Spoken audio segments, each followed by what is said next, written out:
hər sevinci bölüşməyin, hər sevinci statusda çıxartmayın. Belə deyə də bəzi vaxtlar hər şeyi adam çıxardır ortaya, o da görür, o da məsələn, başlayır qəlbində elə bir kin, küdurət. Bəzi adamlar, bəzi insanların xüsusiyyəti budur ki, başqasının xoşbəxtliyinə razı ola bilmir. İçi yaxşı deyir də, xubsuz sərirə deyirlər. Sən də bilirsən, belə də çox çıxartmada hər şeyi ortaya.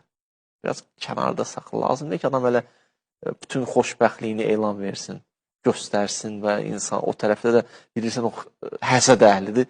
Onu elə bil, o içindəkiləri oyadırsan. Birinci, özün. İkinci, Allaha sığın.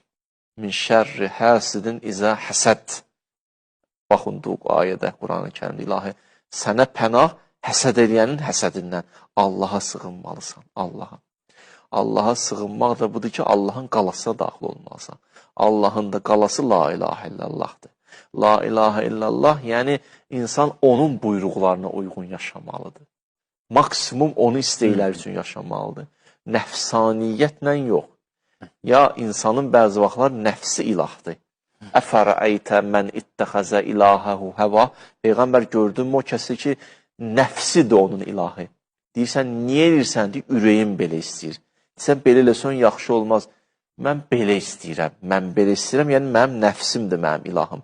Elə ki, ilah insanın nəfsi oldu, insan daha nəfsin əsarətindədir, Rəbbin qalasında deyil.